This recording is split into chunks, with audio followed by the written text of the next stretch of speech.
கிறிஸ்துக்கள் அன்பான சகோதர சகோதரிகளுக்கு கிறிஸ்துவின் இனிய நாமத்தில் உங்கள் அனைவரையும் வாழ்த்துகிறேன். கர்த்தர் உங்கள் ஒவ்வொரு ஆசிரியப்பாராக. என்னாலும் சாவம் தொடர்ச்சி 55 பார்க்கும்படி வந்திருக்க உங்களுக்கு இயேசு கிறிஸ்துவின் இன்றான நாமத்தினால வாழ்த்துகிறேன். இன்றைக்கு நாம் வெள்ளை சிங்காசனம் தொடர்ச்சியாக பார்க்கிறோம். துன்மார்க்கர் தற்காலிக நியாய தீர்ப்பு என்று ஒரு காரியத்தை பார்க்கிறோம். அதாவது துன்மார்க்கர் மனம் திரும்ப வேண்டி அவர்களுக்கு தற்காலிகமாக ஒரு நியாய தீர்ப்பு கொடுக்கப்படுகிறது. அந்த நியாய தீர்ப்பில் அவன் மனம் திரும்பாத பட்சத்தில் அவர்களிடத்தில் தேவனுடைய கோபாக்கனை அதிகமாய் காணப்படுகிறது என்பதை நாம் மறந்துவிடக்கூடாது. அப்போது தேவனுடைய பிள்ளைகளாக இருக்கிற நாம் இந்த துன்மார்க்கருக்கு வருகின்ற தற்காலிக நியாய தீர்ப்பை குறித்து உணர்த்த வேண்டிய கடமை நமக்கு இருக்கிறது. இது மனம் திரும்ப வேண்டிய தற்காலிக நியாய தீர்ப்பு என்று இதற்கு பெயர். முடிவு வெள்ளை சிங்காசனத்தில் நியாய தீர்ப்பு. இப்போ மனம் திரும்பணும்னா அப்போ கடைசி, அவ்வளோதான். அதுக்கு மனம் திரும்புதல் கிடையாது. இந்த தற்காலிக நியாய தீர்ப்பில் அவங்க மனம் திரும்பினால் மட்டுமே அவர்களுடைய ஆத்மா மீட்கப்படும். ஆத்மா சாவமை தரிக்கும், ஆத்மா தேவசாயம் தரிக்கும். 2 பேதுரு 2:9 சொல்கிறது, கர்த்தர் தேவபக்தி உள்ளவர்களையும் சோதனையின்றி ரட்சிக்கவும் அக்கிரமக்கார ஆக்கணிக்குள்ளாக நியாய தீர்ப்பு நாளுக்கு வைக்கவும் அறிந்திருக்கிறார். கர்த்தர் தேவபக்தி உள்ளவர்களை சோதனையிலிருந்து ரட்சிக்கவும், அவபக்தி உள்ளவர்களுக்கு அக்கிரமக்காரர்களுக்கு ஆக்கினைக்கு நாளுக்காக அவர்களை வைக்கப்பட்டிருக்கிறது என்பது தேவ வசனமாக இருக்கிறது. தேவ பக்தி உள்ளவர்கள் வெள்ளை சிங்காசனத்தை நியாய தீர்ப்பிலிருந்து ரட்சிக்கவும். வெள்ளை சிங்காசன நாளிலே அவர் ரட்சிக்கப்பட வேண்டும். இதுதான் நாம் பார்த்தோம். இந்த பூமியில் அவர்களுக்கு சிக்ஷையினால் சரி கட்டப்படுகிறது என்பதை பார்த்தோம். துன்மார்க்கின் நியாய தீர்ப்பு இது எச்சரிப்பு ஆகும். அவர்கள் மனம் திரும்புவதற்கான எச்சரிப்பு. இந்நாளிலே துன்மார்க்கர்கள் தனக்கு வருகின்ற கேடுகளை, தனக்கு வருகின்ற துன்பங்களை அதை ஒரு பொருட்டாக அவர் எடுத்துக்கொள்வதில்லை. இது அவர்கள் ஒரு எச்சரிப்பு என்பதை அவர்கள் அறிந்து கொள்ள வேண்டும். 2 பேதுரு 2:10 சொல்கிறது, விசேஷமாக அசுத்த இச்சையோடு மாமிசத்துக்கு ஏற்றபடி நடந்து, அசுத்த இச்சை கர்த்தத்துவத்தை அசட்டை பண்ணுகிறவர்களுக்கு அப்படி செய்வார். எப்படி செய்வார்? இவர்கள் துணிகரமாய் அகங்காரிகள், மகத்துவத்தை தூசிக்கும் அஞ்சாதவர்கள், தேவனையே தூசிக்க, இயேசுவே இந்த பூமியில பிறக்கல என்று சொல்வதற்கும் அஞ்சாத நெஞ்சம் கொண்டவர்கள். மகத்துவம் யார்? இயேசு. அந்த மகத்துவத்தையே தூசிக்கிறவர்கள். இவர்களுடைய நியாய தீர்ப்பு கொடுத்ததாக இருக்கும். எனவே இயேசுவை தூசித்தவர்களுக்கு இந்த பூமியிலே சில தற்காலிக நியாய தீர்ப்புகள் இருக்கு. ஆனால் அதில் மனம் திரும்ப வேண்டும். 2 பேதுரு 2:11 சொல்றது, அதிக பலனையும் வல்லமையும் உடைய தேவ தூதர்கள் முதலான கர்த்தருக்கு முன்பாக அவர்களையும் தூசணமாக குற்றப்படுத்த மாட்டார்களோ என்று கேட்கிறார். அப்போ இந்த முதலாவது கர்த்தருக்கு முன்பாக வல்லமை புரிந்த தேவ தூதர்களை, மகத்துவத்தை தூசிக்கிறவர்கள், நீ செய்த தூசணம் வெளியரங்கமாகவும், நீ என்ன செய்கிறியோ அதோடைய வெளியரங்கம் உன் வாழ்க்கையில் பிரதிபலிக்கும். எனவே தேவனுடைய பிள்ளைகளுக்கு விரோதமாகவோ, தேவனுக்கு விரோதமாகவோ, தேவ தூதர்களுக்கு விரோதமாகவோ, தேவ தூதர்கள் என்ற வார்த்தைகள் சில இடத்துல பைபிளில் பார்த்தீங்கன்னா ஊழியக்காரர்களை குறிக்கிறது. எனவே தேவனுடைய பிள்ளைகளை குறிக்கிறது. எனவே எச்சரிக்கை. 2 பேதுரு 2:12 சொல்லுது, இவர்களோ பிடிப்பற்றழைக்கப்படுவதற்கு உண்டான புத்தியற்ற மிருக ஜீவன்களா போல தங்களுக்கு தெரியாதவர்களையே தூசிக்கிறார்கள், தெரிந்தவர்களையே தூசிக்கிறார்கள். என்ன தெரியும் அதை தூசிக்கிறார்கள். இவர்கள் பிடிப்பட்டு அழியப் போகின்றவர்கள், இவர்கள் நரகத்துக்கு போக போகிறவர்கள், புத்தியற்ற மிருகங்கள் என்று வேதம் சொல்கிறவர்களை. இயேசு இல்லை என்று தூசிக்கிறவர்கள் புத்தியற்ற மிருகங்கள் என்று சொல்லப்படுகிறது. அநீதத்தின் பலனை அடைவார்கள். அநீதியான காரியத்தை செய்கிறீர்கள், அந்த அநீதியின் பலனை நீங்கள் அனுபவிப்பீர்கள். எனவே தேவனுடைய பிள்ளைகளை தூசிப்பது மட்டுமல்ல, தேவனை தூசிக்க நீங்கள் துணிந்திருக்கிறீர்கள். இது துணிகரமான பாவம் என்று வேதம் சொல்கிறது. எனவே துணிகரமான பாவம் செய்கிறவர்கள் நிச்சயமாக தேவனுடைய நியாய தீர்ப்புக்கு பாத்திரமாக இருக்கிறது. விவிலியத்தை பார்த்தோன்னா இவ்விலங்கு அழிவுறுவது போலவே இவர்களும் அழிவார்கள் என்று எழுதப்பட்டிருக்கிறது.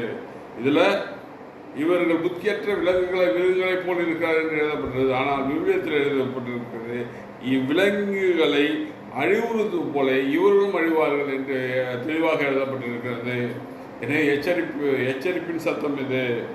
எனவே வருங்காலத்தை குறித்து நாம் பார்க்க போகிறோம். இன்னும் இவருடைய அழிவு வருங்காலத்தில் மிக மிக அதிகமாக இருக்கும் என்பதை குறித்து பார்க்க போகிறோம். அடுத்ததாக 7வதாக நாம் வருகின்ற இந்த பூமியில் நடக்கின்ற சில நியாய தீர்ப்புகளை குறித்து நாம் பார்த்து வந்தோம். 7வதாக மிருகம், கள்ள தீர்க்கதரிசி ஆகியோருக்கு நியாய தீர்ப்பு. இது வெளிப்படுத்தல் 16:12 சொல்லுது, சூரியன் உதிக்கும் திசையிலிருந்து ராஜாக்களுக்கு வழி ஆயத்தப்படும்படி அந்நதியின் தண்ணீர் வற்றி போயிற்று. ராஜாக்களுக்கு வழி ஆயத்தம் பண்ணும்படி அந்த நதியின் தண்ணீர் வற்றி போயிற்று. அதே நம்ம அடுத்த வசனம் வெளிப்படுத்தல் 16:13 சொல்லுது, அப்பொழுது வலு சர்வம் வாயிலிருந்து மிருகத்தின் வாயிலும் கள்ள தீர்க்கதரிசிகளின் வாயிலிருந்தும் தவளைகள் ஒப்பான 3 அசுத்தாவிகள் புறப்பட்டு வர கண்டேன். அசுத்தாவிகள் புறப்பட்டு வர கண்டேன். இவர்கள் அசுத்தமானவர்கள், இவர்கள் வாயிலிருந்து அசுத்தாவிகள் புறப்படுவதை பார்க்க முடிகிறது. அதான் வெளிப்படுத்தால் 16:14 சொல்கிறது. இவைகள் அற்புதங்களை செய்கிற பிசாசின் ஆவிகள். இந்த 3 ஆவிகளும் புறப்படுகிற வாயிலிருந்து புறப்படுகிற ஆவிகள் அற்புதம் செய்கின்ற பிசாசுடைய ஆவிகள். இவை பூலோகம் எங்கும் உள்ள ராஜாக்களையும் சர்வ வல்லமை உள்ள தேவனுடைய மகாநாள் நடக்கும் யுத்தத்திற்கும் கூட்டி சேர்க்கும்படி புறப்பட்டு போகிறது. இவைகள் பூலோகம் உள்ள ராஜாக்களையும் சர்வ வல்லமை உள்ள தேவனுடைய மகாநாளில் நடக்கும் யுத்தத்திற்கு கூட்டிக் கொண்டு புறப்பட்டு போகிறது. அப்போ அந்த நியாயத்திற்கு முன்பாக ஒரு நியாய தீர்ப்பு இருக்கிறது. இவர்கள் புறப்பட்டு வருகிறார்கள், தேவனுக்கு எதிராக யுத்தம் செய்ய வருகிறார்கள். அது எப்பொழுது நடக்கிறது? 1000 ஆண்டு அரசாட்சிக்கு முன்பாகவே நடக்கிறது. வெளிப்படுத்தல் 16:15 இன்னும் தெளிவாக சொல்லுது, இதோ திருடரை போல் வருகிறேன், தான் மானம் காணப்படத்தக்கதாய் நிர்வாணமாய் நடவாதபடிக்கு விழித்து கொண்டு தன் வஸ்திரங்களை காத்துக் கொள்கிறவன் பாக்கியவான். இந்த நாட்டிலே தன்னுடைய பரிசுத்தத்தை காத்துக் கொள்கிறவர்கள், தன்னுடைய தேவனுடைய வல்லமையை காத்துக் கொள்கிறது, தேவனுடைய தரிசனத்தை காத்துக்கொள்ள, தேவனுடைய ரட்சிப்பை காத்துக் கொள்கிறவர்கள், அந்த ஆத்மாவை மரணத்திலிருந்து காத்துக் கொள்கிறவர்கள் அதான் நீங்கள் இருக்க வேண்டும் என்று வேதம் நமக்கு தெளிவுபடுத்துகிறது. எனவே தேவனுடைய அந்த வருகை நாளிலே, தேவனுடைய அந்த பிரசனத்தின் நாளிலே, தேவனுடைய அந்த மகிமையின் நாளிலே நீங்கள் நான் எச்சரிக்கையாக இருக்க வேண்டிய நாட்கள் மிக சமீபத்தில் இருக்கிறது. விசுவாச யுத்தத்துக்காக புறப்பட்டு வந்து கொண்டிருக்கிறான். அவனுக்கு வெளிப்படுத்தல் 16 அப்பொழுது எபிரேய பாஷையில் அர்மோதான் எனப்பட்ட இடத்திற்கு அவர்களை கூட்டி சேர்த்தான். அந்த இடத்துல அவர்கள் எல்லாம் கூட்டி சேர்த்தான். 2 தெசலோனிக்கர் 2:8 சொல்கிறது, அக்கிரமத்தின் ரகசியம் கிரியை செய்கிறது. அக்கிரமத்தின் ரகசியம் கிரியை செய்கிறது. தன்னை செய்த அக்கிரமத்தினுடைய விளைவு அந்த இடத்துல கிரியை செய்யப்படுகிறது. அந்த இடத்துல ஒரு நியாய தீர்ப்பு நடைபெறப் போகிறது. வெள்ளை சிங்காசன நியாய தீர்ப்பு முன்பாக சில நியாய தீர்ப்புகள் இருக்கிறது என்று நாம் வேதத்தை பார்த்து கொண்டு இருக்கிறோம். எனவே நாம் எச்சரிக்கை உள்ளவர்களாய் அப்படிப்பட்ட நியாய தீர்ப்பிலிருந்து நாம் விடுவித்துக் கொள்ள அந்த ரகசியத்தை தேவன் அங்கு கிரியை செய்வதையும் அதன் மூலமாக அவர்கள் அழைக்கப்படுவது பார்க்கணும். நீக்கப்படும் போது அந்தகாரம் வெளிப்படுவார்கள். அந்த கிரியைகள் அசுத்தங்கள் நீக்கப்படும் போது அந்த அக்கிரமக்காரர்கள் வெளிப்படுவார்கள். தடை செய்கிறவன் நடுவிலிருந்து நீக்கப்படும் போது, தடை செய்கிறவன் நம்முடைய பாவத்திற்கு தடையாக இருக்கிறவன், பாவத்தை நம்மை தூண்டுகிறவன், பாவத்தை நம்மை நடக்க செய்கிறவன், குடிகளை வேசித்தனத்தை நம்மை அழைத்து செல்கிறவன், அவன் நம்ம வாழ்க்கையிலே அந்த பரிசுத்த ஸ்தலத்துக்கு போகவோ, நம்முடைய ஆத்மாவை அந்த சாவாமிலிருந்து மீட்டுக்கொள்ளவோ தடையாயிருக்கிறான். அப்படிப்பட்ட தடை செய்கிறவன் நம் வாழ்க்கையில் நம்முடைய ஆசீர்வாதத்துக்கு தடை செய்கிறவன் அவன் தான். நம்முடைய பாவ காரியங்களால் விழுந்த போது நம்முடைய ஆசீர்வாதங்கள் தடைபடுகிறது. முதலாவது நம்முடைய வாழ்க்கையிலே பரிசுத்தத்தை நாம் காத்துக்கொள்கிற பொழுது, அவர் கற்பனைப்படி நாம் நடக்கிற பொழுது நம் வாழ்க்கை ஆசீர்வதிக்கப்பட்ட வாழ்க்கையாக இருக்கும் என்று வேதம் தெளிவாக சொல்கிறது. ஆனால் அந்த ரட்சிப்பை அவர்கள் அசட்டை செய்யத்தக்கதாய் விசுவாசமான சிலருடைய இருதயங்களை வஞ்சித்து அதன் மூலமாக அந்த காரியங்கள் நடைபெறுகிறது. எனவே நமக்கு வருகின்ற ஆசீர்வாதத்தை தடை செய்கிறவன் யார் என்பதை நாம் அறிந்து கொள்ள வேண்டும். தடைகள் எங்கே இருக்கிறது? தடைகள் பாவத்தில் இருக்கிறது. பாவத்தை செய்ய தூண்டுகிறவன் யார்? அவன் பிசாசானவன் நம்மை தூண்டுகிறான். எனவே நாம் எச்சரிக்கையாக இருக்க வேண்டும். செழிப்பின் உபதேசம் அல்ல, நம் செழிப்பு நமக்கு தேவன் கொடுக்கும் ஆசீர்வாதம். என்னாகும் 24:1 சொல்கிறது, இதோ நான் இஸ்ரவேல் ஆசீர்வதித்து தேவனுக்கு பிரியம் என்று பிள்ளையும் கண்டபோது என்று எழுதப்பட்டிருக்கிறது. இஸ்ரவேல் ஆசீர்வதித்தவருடைய பிரியம். தேவன் நம்மை ஆசீர்வதிக்கிறவர். வாக்கு கடங்காத வாக்கு தத்தங்களை நமக்காக அருளிய தேவன். எல்லா கிரியைகளிலிருந்தும் எல்லாவித இன்னல்களிலிருந்தும் எல்லா துயரிலிருந்தும் நம்மை மீட்டுக்கொள்ள தேவன் வார்த்தைகளை அருளியிருக்கிறார். அவர் வார்த்தைகள் உண்மையுள்ள வார்த்தைகள். ஏன் அந்த வார்த்தைக்கு கிரியை செய்யவில்லை? நம் வாழ்க்கையில் நடைபெறுகின்ற ஒவ்வொரு பாவம் மற்ற காரியமும் நம் வாழ்க்கையில் இவைகள் தடையாய் இருக்கிறது. எனவே அந்த தடை செய்கிறவன் யார் என்பதை நாம் அறிந்து அவனை நம் வாழ்க்கையை விட்டு நீக்க நாம் பழகிக்கொள்ள வேண்டும். அப்பொழுது நம் வாழ்க்கை ஆசீர்வதிக்கப்பட்ட வாழ்க்கையாக இருக்கும். நம் வாழ்க்கையில் மேன்மையை காணப்படும். அவனை கர்த்தர் தம்முடைய வாயின் சுவாசத்தினால் அழித்து, அவர் வாயுடைய சுவாசத்தினால் அவர் அழிக்கிறார். அப்படிப்பட்ட அந்த நாளில் 1000 ஆண்டு அரசாட்சிக்கு முன்பாக அவனை அழித்து தம்முடைய வருகையின் பிரசத்தினாலே நாசம் பண்ணுவார். அவருடைய வருகையின் பிரசத்தினால் அவனை நாசம் பண்ணுவார். அதன் பின்பாக அவன் 1000 ஆண்டுகள் அவன் கட்டப்பட்டு அவன் இருக்க போவதை குறித்து நாம் பார்க்கிறோம். எனவே அந்த 1000 ஆண்டு அரசாட்சிக்கு முன்பாக தேவன் இந்த பாவங்களை தூண்டுகிற, பரிசுத்தவான்களை வஞ்சிக்கிற, பரலோகத்துக்கு போகிற பிள்ளைகளை தன்னோடு நரகத்துக்கு அழைத்து செல்கிற, மனிதனுடைய வாழ்க்கையின் லட்சியத்திற்கு தடையாக இருக்கிற அந்த தடை செய்கிறவனை தேவன் முற்றிலுமாக நீக்கி போட்டு உங்கள் வாழ்க்கையிலும் என் வாழ்க்கையிலும் தேவன் மேன்மையான ஒரு காரியத்தை செய்ய வேண்டும் என்று தேவன் விரும்புகிறார்.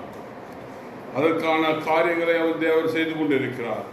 அந்த காரியங்களை தேவன் செய்கிற பொழுது தேவனுடைய வல்லமையும் தேவனுடைய கிருபையும் தேவனுடைய கரிசனையும் தேவனுடைய அன்பும் உங்களையும் என்னையும் வந்து சென்றடைய ஒரு தடையில்லாமல் நாம் 1000 ஆண்டு தேவனோடு இருக்க போகிற அந்த நாட்கள், இயேசுவோடு இருக்க போகிற நாட்களில் எந்த தடையுமின்றி நாம் இருக்க தேவன் வாஞ்சிக்கிறார். அதற்கான தடைகளை எல்லாம் அவர் நிர்மூலமாக்கி போட்டு கொண்டிருக்கிறார். எனவே அந்த தடைகளை எல்லாம் நிர்மூலமாக்கி நம் வாழ்க்கையை மீட்டு தேவன் நம் ஆத்மாவை ஆதாயப்படுத்தி ஆத்மா மரணத்திலிருந்து நாம் ஜெயம் கொண்டு ஆத்மாவை சாவாமை தரிக்க செய்து தேவனுடைய சாயலாக அதை மாற்றி தேவனுடைய சாயல் உள்ள பிள்ளைகளாய் நாம் மாற தேவன் வாஞ்சிக்கிறார். எனவே நீங்கள் சாவாமை தரிக்க வேண்டும் தேவனுடைய விருப்பமாக இருக்கிறது. உங்களுடைய ஆத்மா அழிந்து போவதற்காக தேவன் உங்களை அழைக்கவில்லை. உங்கள் ஆத்மாவை மீட்க வேண்டும் என்று தேவன் விரும்புகிறார். உங்கள் ஆத்மா மீட்கப்பட வேண்டும் என்றால் அது உங்கள் சாவாமை தெரிந்தவர்களால் நீங்கள் உங்களை மாற்றிக்கொள்ள வேண்டும் என்பதுதான் கிறிஸ்துவத்தின் அடிப்படை சத்தியமாக இருக்கிறது. கிறிஸ்துவம் என்பது மதம் அல்ல. உண்மையான வானத்தை பூமி உண்டாக்கின தேவனிடத்தில் நாம் சென்றடைய அது ஒரு வழியாக இருக்கிறது. அந்த வழியை நாம் பின்பற்றி, அந்த வேதத்தை நாம் பின்பற்றி, அந்த வேத சத்தியத்தின் அடிப்படையில் நம்முடைய வாழ்க்கையை அமைத்து நாம் ஒரு மேன்மையான ஒரு இடத்திற்கு, அந்த உன்னதமான ஒரு இடத்திற்கு, அந்த ஆசீர்வாதமான ஒரு இடத்திற்கு, நித்தியமாக வாழ்கின்ற ஒரு இடத்திற்கு நாம் எல்லாம் கடந்து செல்ல வேண்டும் என்று 2 விதமான வாழ்க்கை தான் உண்டு. ஒரு வாழ்க்கை தேவனோடு வாழ்கின்ற வாழ்க்கை, அது நித்திய ராஜ்யம் என்று சொல்லப்படுகிறது. இன்னொரு நித்திய ஆக்கினை என்று சொல்லப்படுகிறது. நாம் நித்திய ஆக்கினைக்கு நாம் சென்று விடக்கூடாது என்று தேவனுடைய விருப்பமாக இருக்கிறது. அதற்கு நீங்கள் ஆத்மாவை சாவை தரித்ததாக மாற்ற நீங்கள் முயற்சி செய்ய வேண்டும். அதற்கு உங்கள் வாழ்க்கையை ஒப்புக் கொடுக்க வேண்டும். அதற்கு நீங்கள் பிரயாசப்பட வேண்டும். அதற்கான காரியங்களை முன்னெடுக்க வேண்டும். அந்த காரியத்தின் அந்த வழிகளில் நீங்கள் நடந்து அந்த ஓட்டத்தில் நீங்கள் ஜெயம் பெற வேண்டும் என்று கர்த்தர் விரும்புகிறார். அந்த ஜெயத்தை நீங்கள் பெறுவீர்கள் என்று கர்த்தருடைய நாமத்தினால் உங்களை ஆஸ்வதிக்கிறேன். இயேசுடைய விருப்பம் அதுவாகத்தான் இருக்கிறது.